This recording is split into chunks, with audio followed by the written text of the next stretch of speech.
So let's do an unboxing of the 79cc horizontal shaft gas motor from Harbor Freight. We do not have this motor. This is the first one for me. So let's unbox this thing. I'll try to find you an item number, which is 69733.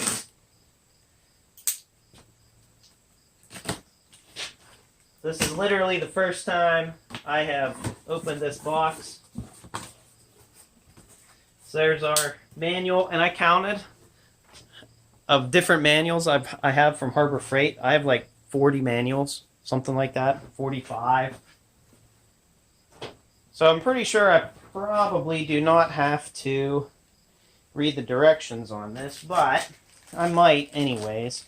So this must have a different mounting configuration for this motor, and it looks like these outside holes here and here will fit on the buzzsaw here.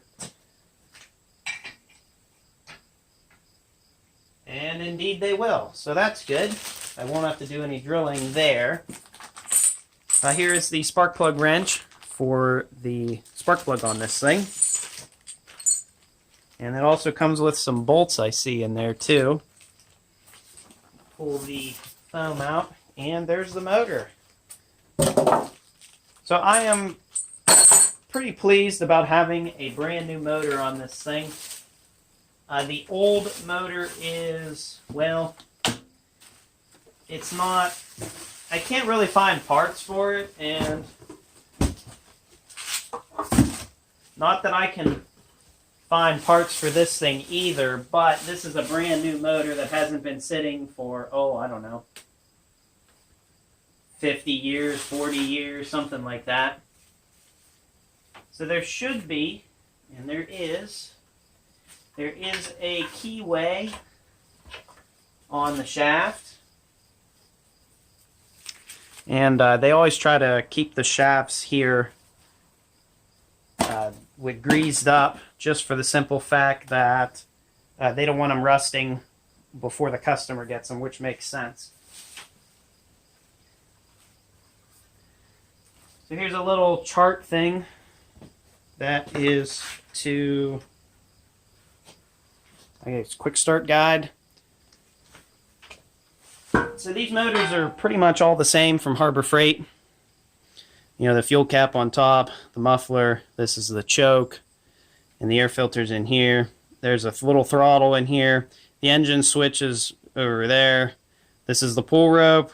The oil fill cap you can't see over here, and the oil drain is on the other side also. So just pretty much add oil and gas it up, choke it, make sure it's on, and pull the pull rope. So here's some more specs on this motor.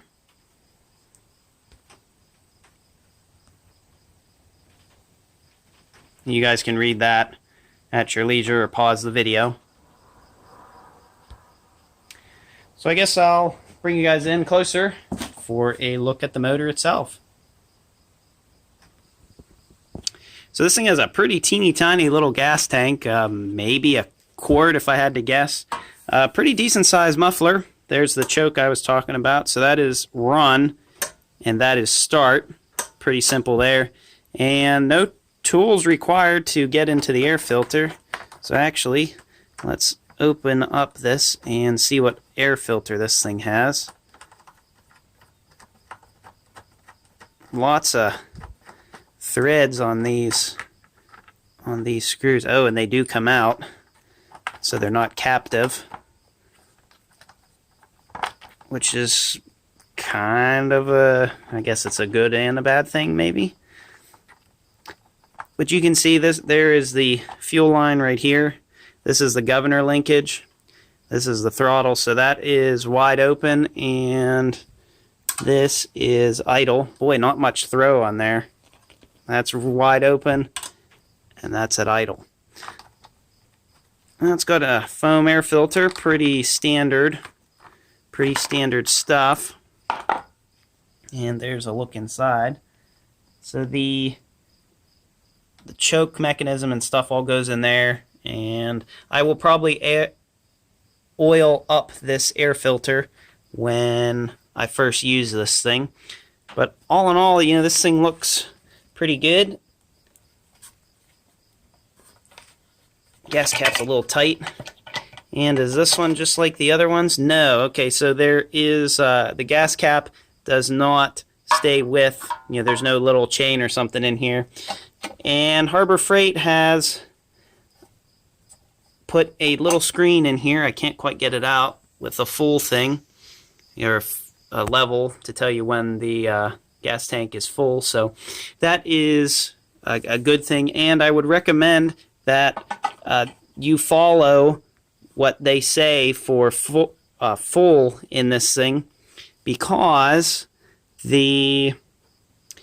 since these motors are black, what will happen, they're so sealed up in here, if you overfill this tank and there's not enough of air in here to be compressed, what will happen is this motor will fill up the crankcase with gas. It'll flow through the carburetor and leach through and go into the crankcase itself. And you definitely do not want that to happen. I wish this thing had a fuel shutoff, and I don't see one, although I could put one right here. That would not be very difficult, and it's I think that's why Harbor Freight put this fuel line here, so if someone wanted to, they could put in a shutoff. So I might put one in there anyways, and then whenever I go to store this motor for a long time, I can just shut it off here and run the motor dry. So this is all pretty standard stuff. There is the on-off switch, so that is on and that is off, and the pull rope feels pretty good. They've improved their handles from the old ones. And this is the business end of things. This is the oil fill. And I see it looks like they have ran this a little bit. There's a little bit of oil on here. So that's good. That means that this motor passed and everything. You see the famous blue lines on here.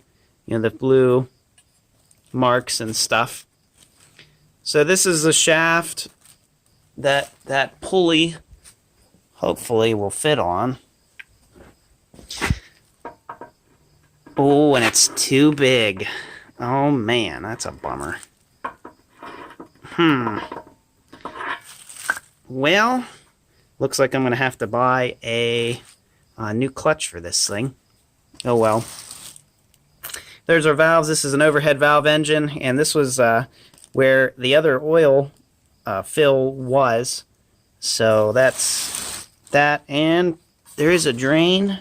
Drain is on the other side over here. Yep, there's the drain plug at the bottom, and pretty standard stuff there, and another tag for that's your emissions control.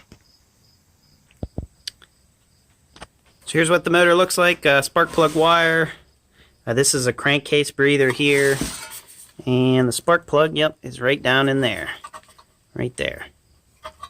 So I will probably go over this motor a little bit and make sure all the bolts and stuff are tight, that the spark plug is tight, and then let's put some fuel in this thing.